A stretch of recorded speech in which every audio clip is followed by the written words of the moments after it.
So Russia has made their stance very clear. Either eastern Ukraine is given to them or they'll continue the war trying to take it. Ukraine sees that, NATO sees that, the European Union sees that, but in the United States, it kind of depends who you ask. I mean, President Putin today said that the objectives of the special military operation will be achieved. Quote, "We would prefer to do this through diplomacy, but if the opposing side and their foreign sponsors refuse to engage in substantive talks, Russia will liberate its historical lands by military means." He added that the war in Ukraine was started by destructive forces in Kyiv and, in essence, by the West, saying that Russia is only trying to end it, to stop the war. So, real quick, what Putin is saying is that these historical lands that are sovereign Ukrainian territory, Donetsk, Luhansk, Zaporizhia, Kherson, and Crimea, are theirs, and they will be given to Russia in negotiations. If they're not, then those are not good faith negotiations, and they will continue fighting, trying to take over those territories. But at the same time, Russia didn't start this war. They're only having to do this because Ukraine started it, and the West started it. Make sense? No? You're right. It doesn't.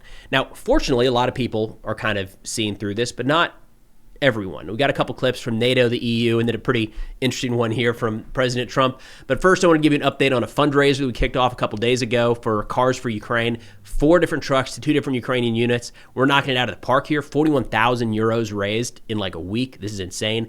So we've already fully funded 3 trucks, and a couple of those are now in the process of being moved out east to the units in need. So we had a couple different units reach out saying we could really use some pickup trucks right now. The first was the 26th Field Artillery Brigade. They're out in the Kupiansk direction, Kupiansk and Pokrovsk. And then an elite special forces unit within the National Guard of Ukraine. Specific location there, unknown. Now, we've got some nice videos on this site, the link in the description below, from both of these units, thanking you all for your support. Now, depending on the level of donation, we've got some patches here for a Car for Ukraine, an organization that has provided nearly 800 vehicles already to frontline units. They've got this thing streamlined, start to finish. Pretty unique patch here from the 26th. And then we've only got room for like maybe 1 or 2 more like this. And we have some big donors already. This is incredible.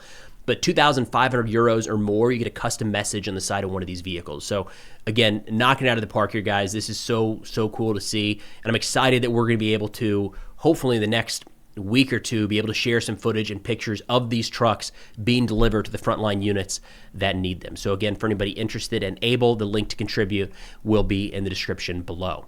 Now, turning back over to some statements from a number of officials here talking about what they're seeing out of Russia with these ceasefire talks, President Zelensky is kind of like, I feel like he's got to be so frustrated, just saying, are you guys seeing this?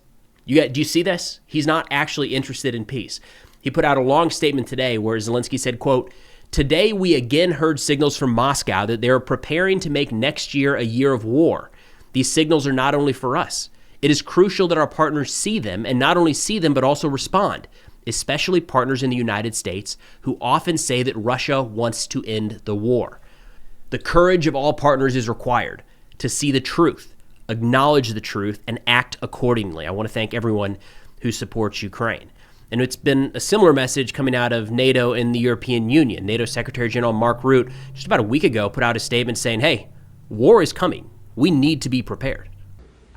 Russia has brought war back to Europe, and we must be prepared for the scale of war our grandparents and great-grandparents endured. Imagine it, a conflict reaching every home, every workplace. Destruction, mass mobilization, millions displaced, widespread suffering and extreme losses. It is a terrible thought. But if we deliver on our commitments, this is a tragedy we can prevent. NATO is here to protect 1 billion people on both sides of the Atlantic. Our mission is to protect you, your families, your friends, and your future. We cannot let down our guard, and we won't. I count on our governments to keep up with their commitments and go further and faster, because we cannot falter or fail. Listen to the sirens across Ukraine.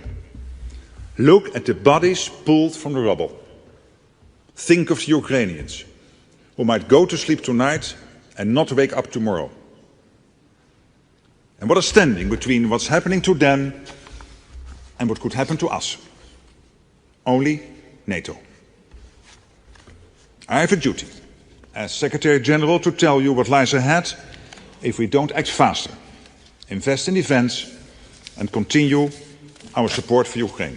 Now, of course, across Russian media, they heard this and said, hey, look, NATO is preparing for war against us. This is an offensive operation. But I think Root did a pretty good job of saying, like, hey, Russia brought war back to the continent, and they're still there. If we don't act now, we're only going to kick this down the road into a larger conflict at some point in the future, which is very similar to the message being relayed by the European Union. Here's Kaja Kallas talking about Putin's endgame.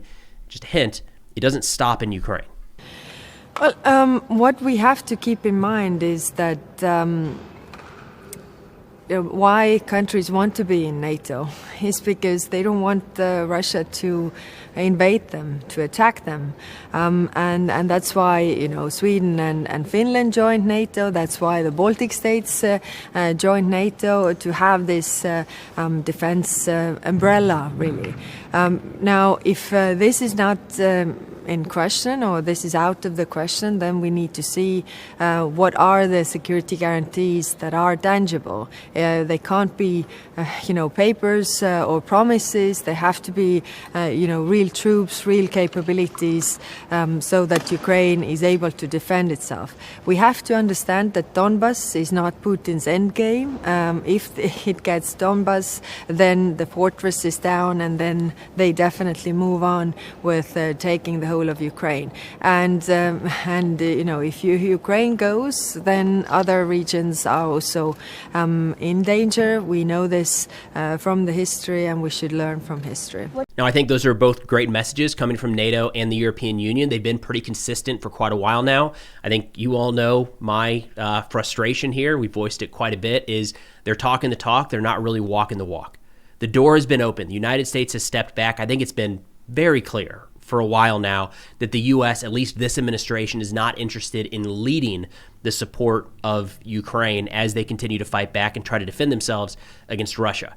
So if the U.S. isn't going to do it, who is? And we've seen a bunch of, NATO group meetings, the Coalition of the Willing. There was just a meeting in Berlin, and I got it, but I feel like somebody still needs to step up. There needs to be somebody taking charge here. It doesn't seem to be Root, doesn't seem to be Kallas. I'm not sure if it's going to be the UK or Germany or Poland, but it seems like the opportunity is still there and nobody has jumped quite yet. So again, would like to see more action here. A lot of talk, a lot of kind of posturing. Let's actually see something moved into the execution phase to try to take over what the United States has stepped away from. Now, turning to the United States, some mixed messaging here in recent days. We talked about this in a previous video, but there was this Vanity Fair article quoting Susie Wiles, the White House chief of staff, and there was a lot in there in a lot of different directions. But specific to Ukraine, they said, quote, Trump's team was divided on whether Putin's goal was anything less than a complete Russian takeover of Ukraine. The experts think that if he could get the rest of Donetsk, then he would be happy, Wiles told me in August. But privately, Trump wasn't buying it. He didn't believe Putin wanted peace. Trump only thinks he wants the whole country, Wiles told me. Then in October, he asked Marco Rubio if that was true. Quote, and Rubio said, there are offers on the table right now to basically stop this war at its current line of contact, which includes substantial parts of Ukrainian territory, including Crimea, which they've controlled since 2014. And the Russians continue to turn it down. And so you start to wonder, well, maybe what this guy wants is the entire country.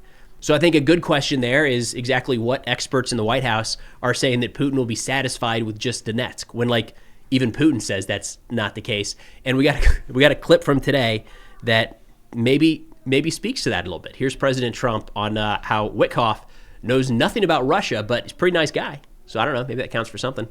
But Steve Witkoff was great. Jared Kushner was great. And, Jared's a brilliant guy, we all know. But Steve's a great deal maker, but I noticed one thing about him. He had the greatest personality. He was a real estate guy in New York. He knew less about rivers and meets and bounds in Russia and the various places he's working on. He knew nothing about it. But I recognized for 20 years, I've been dealing with everybody in New York. I said, Steve has the best personality. I have other guys that are great deal makers, but you have to go into World War III before the deal. We didn't want that. I said, everybody loves Steve. He's a great deal maker, but everybody loves him. And that's what turned out to be. People love Steve. And I think we're going to be pretty close. I mean, we're going to see. I thought the easiest war to settle would be Russia, Ukraine, because they have a good relationship with Putin. It would have never happened if I were president. So not entirely sure which experts the president was relying on there, but fortunately we can just go to words straight out of the Kremlin, where they say, give us these territories in the east or we're just going to keep fighting the war. So look, I'm not super optimistic that we're very close on a peace deal, maybe getting there on some sort of ceasefire, but in terms of bringing the entire conflict to a close in a way that's actually going to be sustainable over the long term, it's just hard to see that we're any closer today than we were a few weeks, let alone a few months ago. But either way, we'll keep an eye on it. That's all we got for now. Thanks for watching, and I'll see y'all next time.